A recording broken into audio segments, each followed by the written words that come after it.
Welcome to Mitten Music.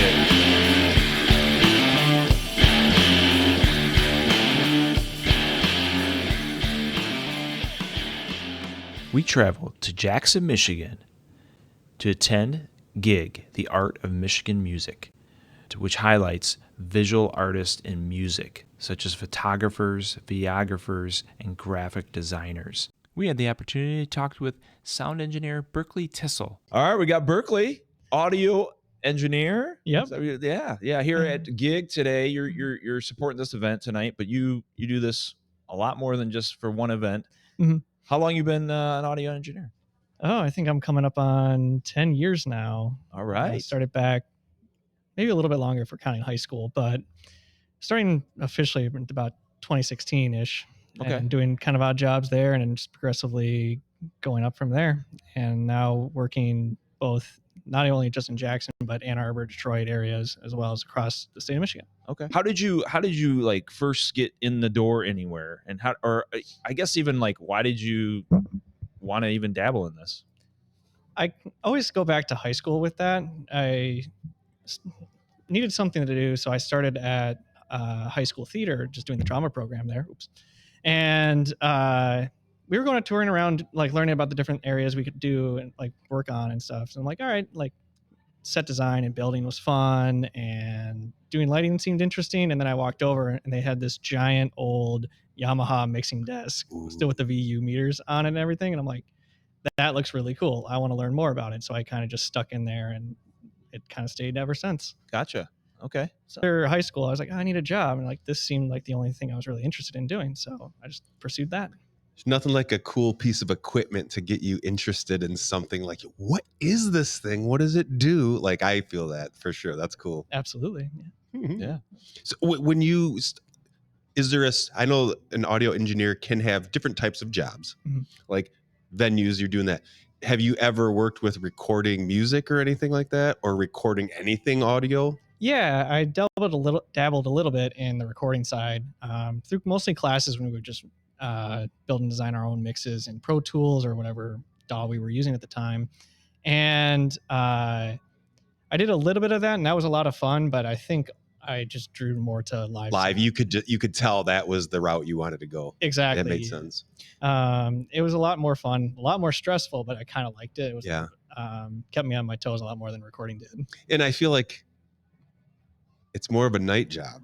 It is. Like I mean, sure. Like if you're an audio engineer recording an album for a band, sure, you could be recording at night in the middle of the night, but you easily could in the morning, in the afternoon, and normal hours as well. Oh yeah.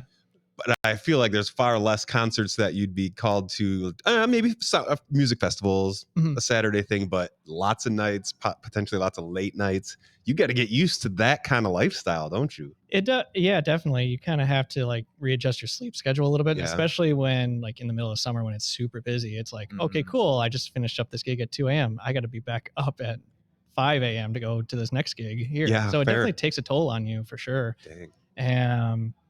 But it was just too much fun, and I'm just having way too much fun doing it. So. And do you bring your gear? Do you bring your gear to the venue, or do you rely on the venue to have certain equipment?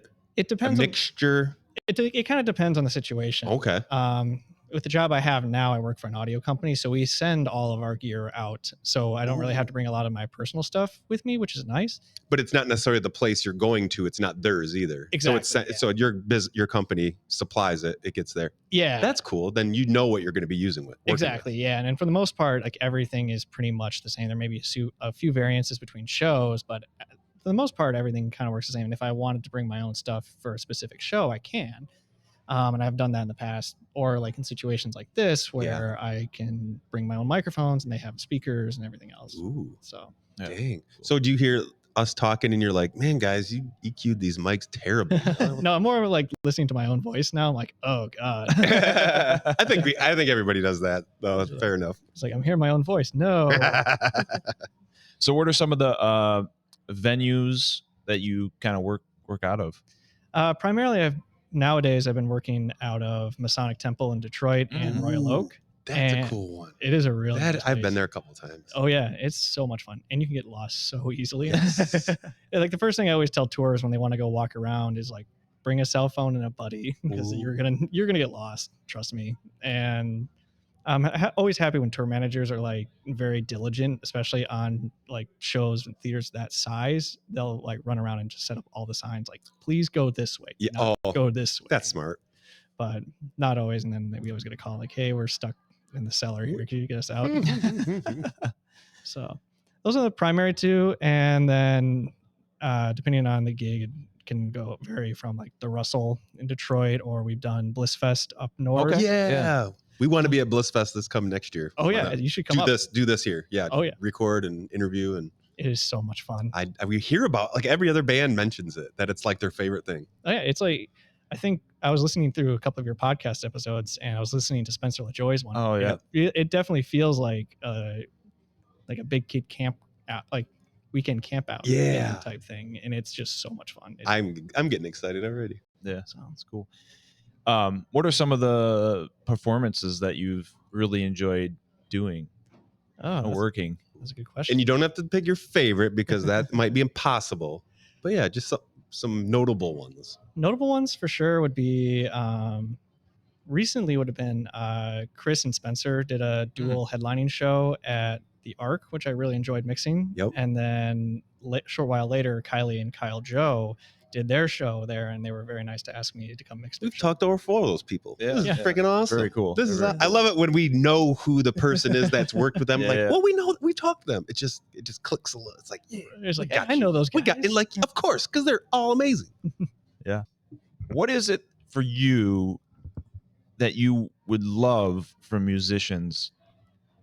Because I know they want certain things from you probably, but it goes both ways. Like, I'm sure that your experience would be much better if a musician did X, Y, and Z, or prepared themselves or whatever, or gave you maybe a heads up on what they wanted. Good question. I think the biggest thing would probably be, it's not every artist or musician. It's like every so often I'll run into it. They've gotten way better as communication. And especially like we'll get in advance and we'll see, okay, this is what their stage is going to look like. This is what they're kind of bringing.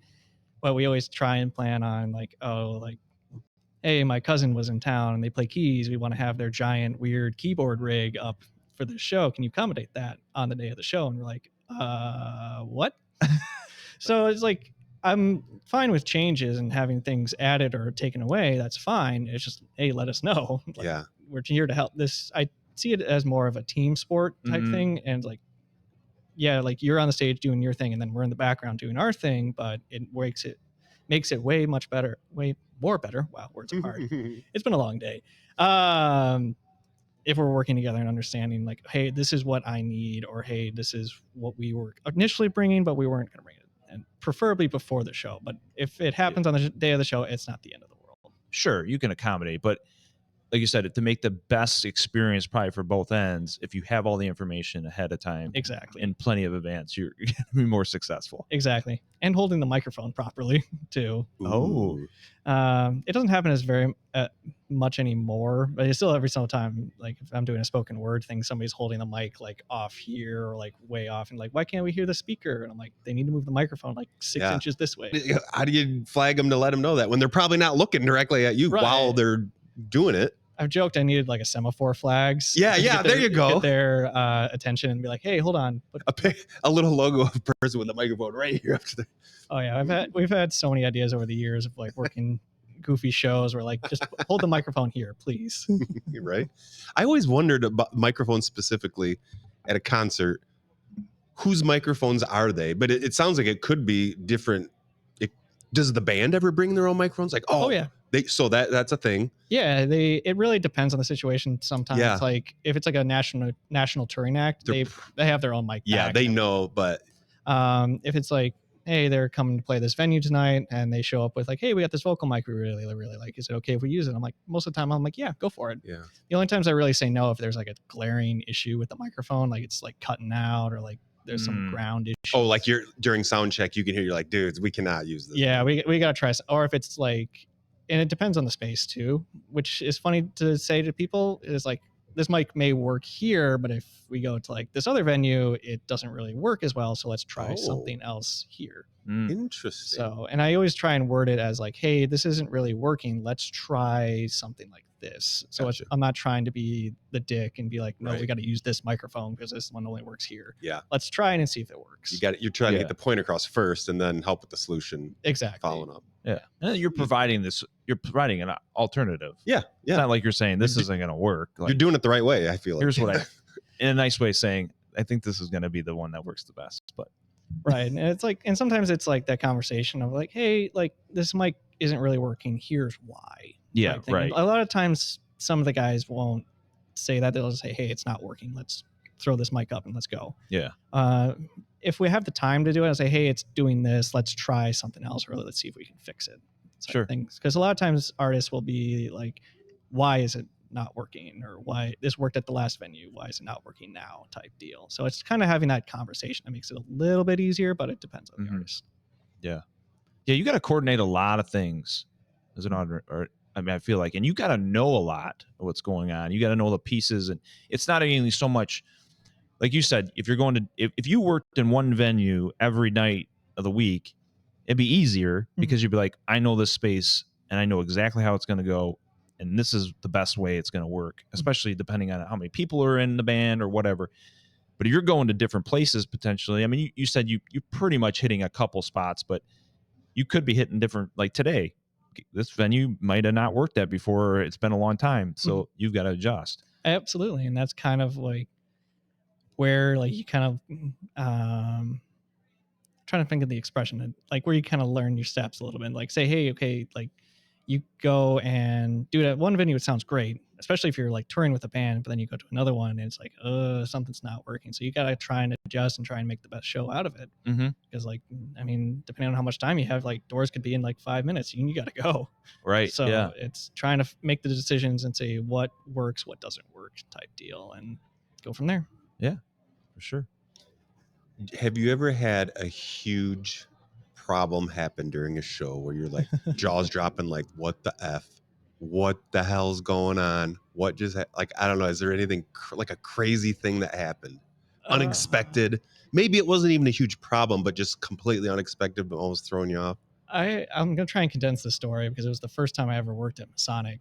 I got called in pretty late in the game to do monitors for the band, and it was cool. Like it was like their monitor guy already had a file set up. I was just basically walking in and trying to make the adjustments and everything. So it was like a good starting point. We get through sound check, everything was fine. And then as soon as we get going on the show, 2 seconds in, I have a mic cutting out and I have feedback on the other end of the stage. And like, it's not something that like the PA is going to fall out of the ceiling or anything like that. But you're like, this is not supposed to happen. This is like more than one problem. Right. And I was like, I'm just like back there like, fuck. We got fires. We got fucking fires. Yeah, I'm just like, I'm digging through cases, finding cables and stuff and fixing stuff and like running around. And it was just like anxiety's all it's just like, and it's like the first time I was there and I'm like, no. Yeah. Right. And so I'm like running around. I got it fixed and everybody was fine. But it was just like for maybe like 2 minutes, it was just like sheer panic. Oh no. So 2 minutes. That seems pretty tight. Like that's good. It could have easily been like it could have gone way worse. And if like the cases I needed to get to weren't buried, if they were buried behind a bunch of other stuff, it would made things way worse.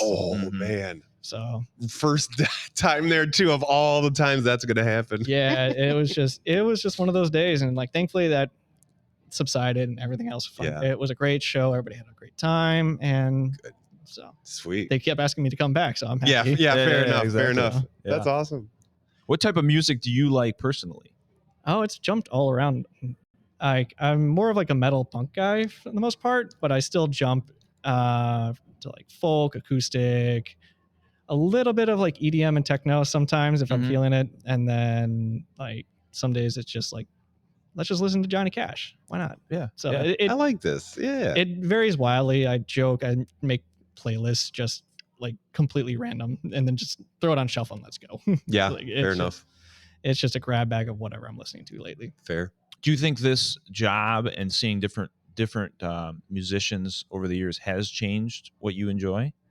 Definitely. Yeah. There's been music I don't really listen to often. And then like there'd be one artist that in that genre, and I'm like, oh, okay, I kind of get it now. Like I see what you're trying to do here. Or like that was mostly like EDM and techno. I wasn't super big into, but I was like, oh, there's some that are actually really cool. And like the way you guys kind of set up your mix and set up these tracks was really cool.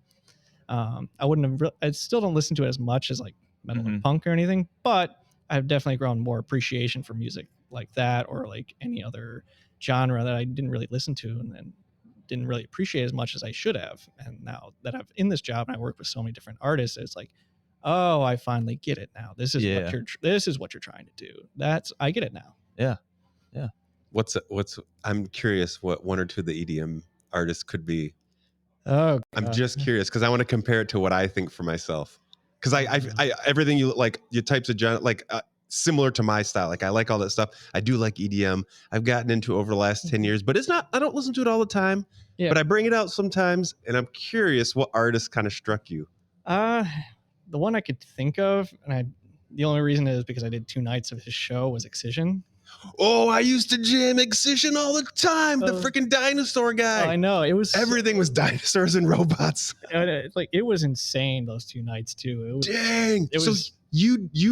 So is that just an artist because of listening to them, or did you ever get to work on like mixing their stuff? Or work at a show? I worked at his show. I heard a little bit of his tracks beforehand, and it was New Year's this year. It was both New Year's Eve and New Year's Day. He did 2 sets. And it was so much fun. It was loud, but man, it was that's some crazy stuff for sure. Oh yeah. And I was like, I didn't really go to like a lot of raves or any like big EDM shows. And I was like, I didn't know what quite to expect. Yeah. And like, I can't, like, as I was sitting there and I was like, this just feels like a punk show almost. Right. But yeah, it's got like, it's like EDM, but it's got this rock, like in your face, like, yeah. It like kicks you in the teeth. Yeah. That punk style, like thought. Yeah, I know what you mean, is what I'm saying. Exactly. Yeah, it's like I just couldn't describe it, and then I saw it, and I'm like, oh, okay, this is what you're trying to do, and this is like it's like hard hitting, heavy, and I was like, okay, I can get down with this one. I'm just glad it wasn't someone I've never heard of before. Yeah. That's cool. That's badass. So for like a show tonight, Berkeley, what do you? Not so much preparing for what's happening during the show. Like, what are you doing, or what are you anticipating as the show's going on? Everything and nothing happening all at the same time. It's kind of hard to put into words for me, like, because I'll be listening to what's going on stage, and in a situation like this where I'm also doing monitors from front of house, it's like I now have to pay attention if like something's feeding back, or if like the artist needs like a little bit more of something on stage while they're playing. I got to be kind of aware of that. So it's kind of like throwing on multiple hats and running around and being like, okay, I need to do this, and this, but I also need to pay attention to this. So it's a lot of building, like, well, I build the mix and sound check, but it's like working through and fixing any issues that arise, or if like he hits a solo that was way louder than I was anticipating. Mm-hmm.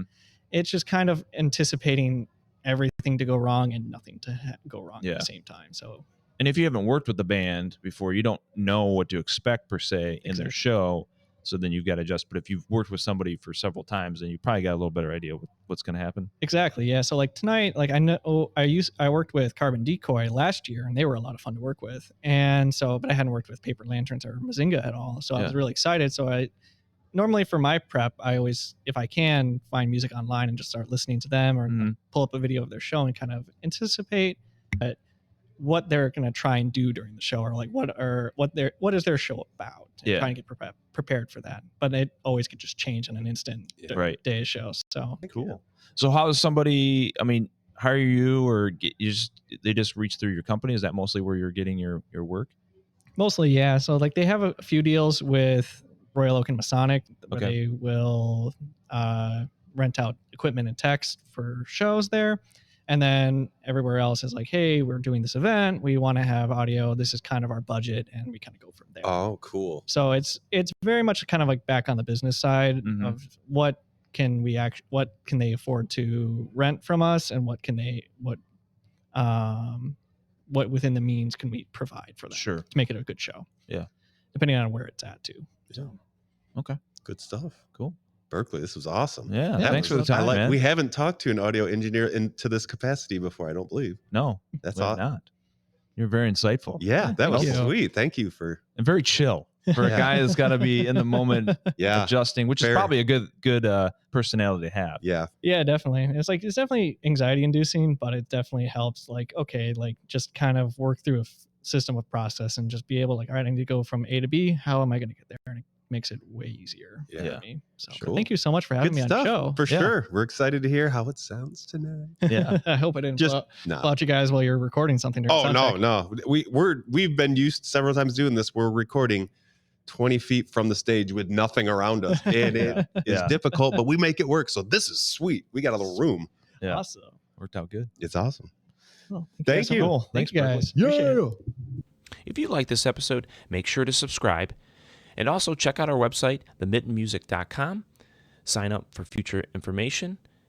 And also check out our social clips on Instagram, TikTok, Facebook, and YouTube. Make sure to tune into our next episode to figure out where we're going next in Season 5.